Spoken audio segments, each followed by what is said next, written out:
এই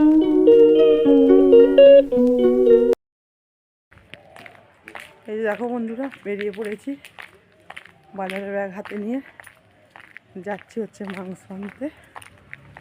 ঠিক আছে, শেতলা মন্দির। খুব চান টান করে এই যে সোয়েটার টোয়েটার পরে নিয়েছি, পরে এখন যাচ্ছি দোকানে। ঠিক আছে, তো চলো ওখানে গিয়ে দেখাচ্ছি কোথায় কী নেবো না নেবো। চলো আবার পরে আসছি।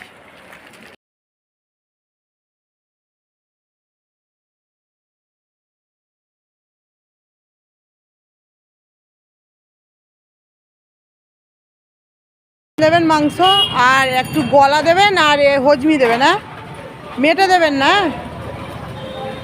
আর লেগ দেবেন, লেগ একটু বড় রাখবেন।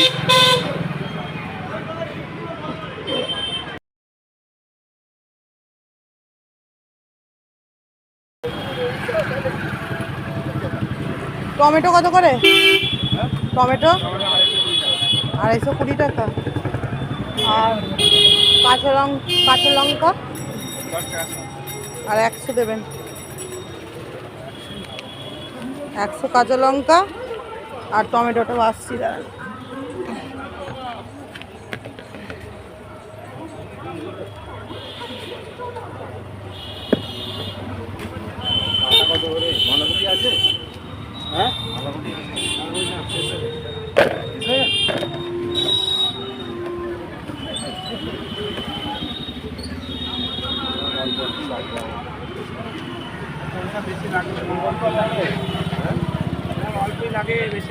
বলছে ফুলকপি কত করে?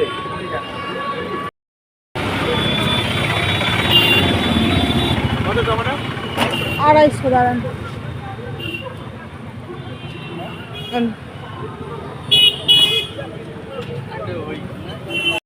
লেবু কত করে? লেবু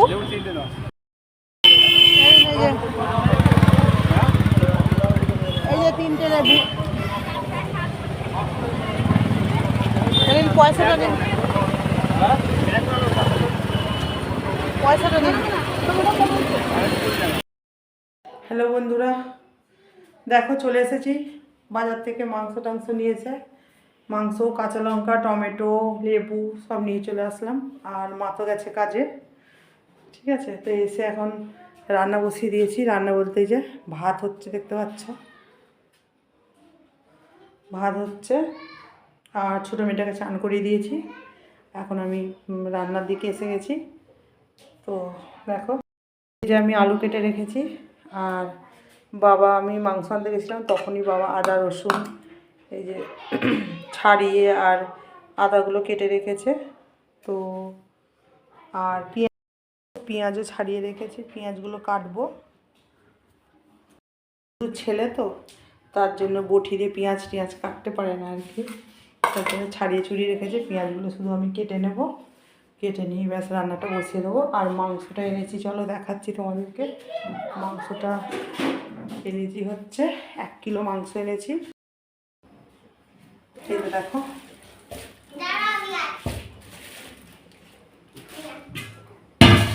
তো মাংসটা এখন ঢালবো এর মধ্যে।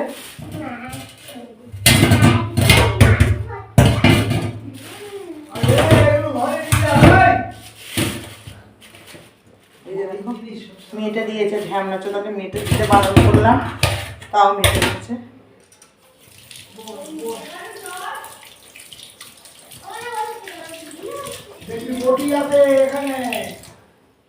তো চলো মাংসটা এখন ধুয়ে নিই, ধুয়ে আবার পরে আসছি।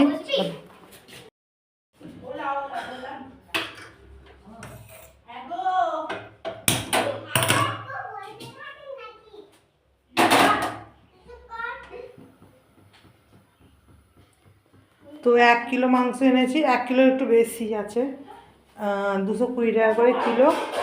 আর বললো 240 টাকা করে দেবো, এলাম দিন করে 240 টাকা, মানে 1 কিলোর একটু বেশি আছে। যার জন্য এই যে বড় কড়াটা বসিয়েছি। কারণ অতটা মাংস আলু তারপরে একটু ঝোল ঝোল মতো হবে, যেহেতু একটা তরকারি ভাত হবে একটু ঝোল করতে হবে। কারণ ওই একটা তরকারি দিয়েই তো ভাতটা খাওয়া হবে, আর অন্য তরকারি নেই যে ওই দিয়ে খাবে, তার জন্য। তো ওই জন্যই আর কি। তো দেখো এই যে কড়াই তেল দিয়ে দিচ্ছি।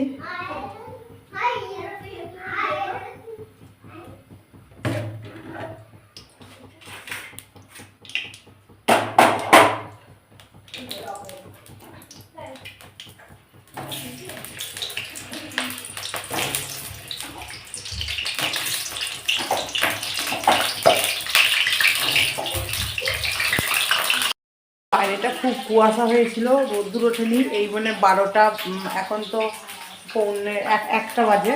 তো 12টার পর আর কি রোদ্দুর উঠেছে, রোদ্দুরের মুখ দেখছি।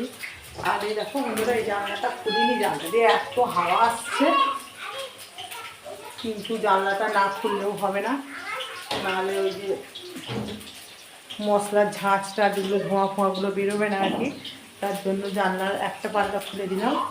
ঠিক আছে, আর এখন মশলা বাটবো। মায়েদের তো মিক্সার নেই, তার জন্য শিলনোড়াতেই বাটবো আর কি। বুঝছে, আদা রসুন আর কাঁচা লঙ্কা বাটতে পারি না, হাত জ্বালা করে। ঠিক আছে, ওখানেই আছে দেখ, শোকেসের ওপরে। তো দেখি কাঁচা লঙ্কা বাটবো।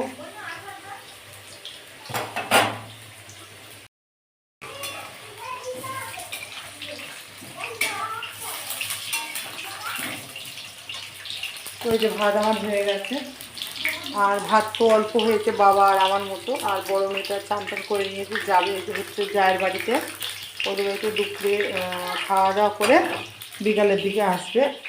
তো কালকে রাত্রিরেও ছিল আর কি ওদের বাড়িতে, তো কিছুতেই ছাড়বে না, সেই জন্য এসেছিলো বলে গরম জল দিয়ে চানটা করে নিল, আর যাবে খাওয়া দাওয়া করে বিকালে আসবে। তার জন্য, আর মা তো কাজে গেছে, মা নেই, তো বাবা আর আমি খাবো, তার জন্য ছোটো হাঁড়িতে অল্প করে ভাত বসিয়েছি। আর ছোটো মেয়েটার কথা বাদ দাও, ও যা খাবে বলাই গেছে, মানে জানাই গেছে আর কি, ওকে ধরি না আর কি, তার জন্যে।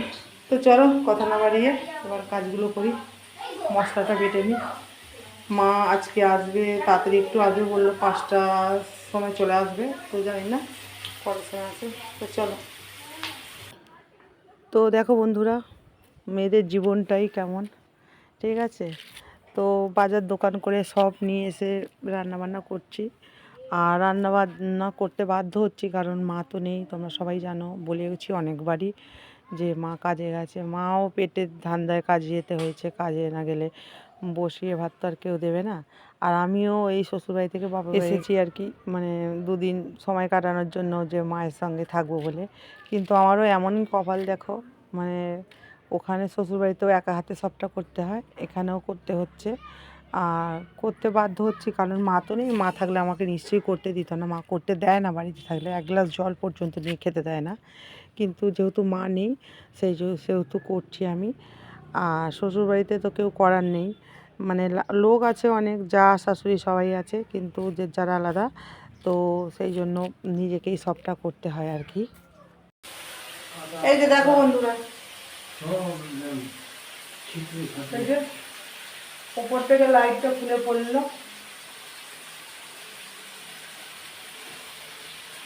হয়েছে কি, রান্নাঘরের লাইটটা সকালবেলা দেখছে কেটে গেছে, জ্বলছে না। তো এইটা বাথরুমের লাইটটা খুলে লাগালো এখানে, তো ঠিক মতো মা লাগিয়েছে, ঠিক মতো মানে লাগানো হয়নি, তার জন্য খুলে পড়ে গেল। আর দেখো চারদিকে কী অবস্থা, দেখো এগুলো বাঁটবো বলে রেখেছিলাম, বুঝতে পারছি, চারদিকে যে ছড়িয়ে ছিটিয়ে এক এক কাপ। রান্নাঘরটা এতই অন্ধকার আর মেঘলা করেছে, যার জন্য লাইটটা মানে না হলে হবে না, কারণ লাইটটা কেটে গেছে, তার জন্য বাথরুমের লাইটটা মানে খুলে লাগিয়ে দিয়েছিলাম, লাগিয়ে দিয়ে মা কাজে গেছে। তো সন্ধ্যাবেলার দিকে হয়তো কিনে নিয়ে আসবে, কিন্তু লাইটটা ভালো করে মানে লাগানো হয়নি, যার জন্য এই যে খুলে পড়ে গেল। তো মেয়েরা বলবো না, কারণ সবার কপাল সমান হয় না, ঠিক আছে। আর বড় লোকের মেয়ে বলো বউ বলো, তাদের কপাল মানে ভালোই হয়, তারা সোনার চামচ মুখে নিয়ে জন্মগ্রহণ করে, আর আমরা মনে হচ্ছে প্লাস্টিকের চামচ নিয়ে, যার জন্য আমাদের সারাটা জীবন খেটে খেটেই যেতে হয় আর কি। আর পাশে তুমি কাউকেই পাবে না।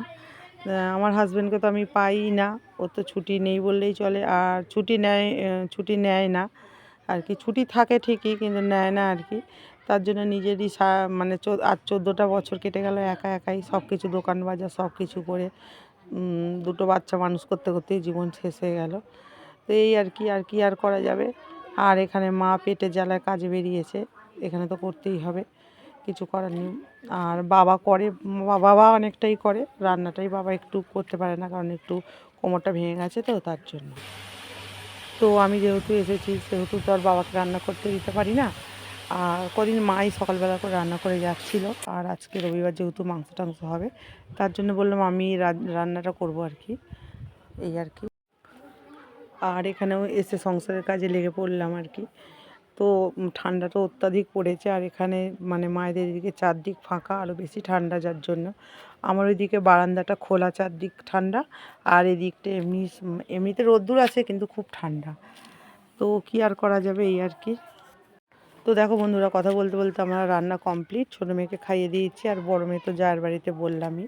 আর এখানে বাবা আর আমি খেতে বসে গেছি, এই যে মাংস, তরকারি আর ভাত। তো ভিডিওটা এখানেই শেষ করছি আজকের মতো। তো চলো বন্ধুরা, তোমরা পাশে থেকো আর আমার ভিডিও দেখতে থাকো। তো আজকের মতো টাটা, চলো।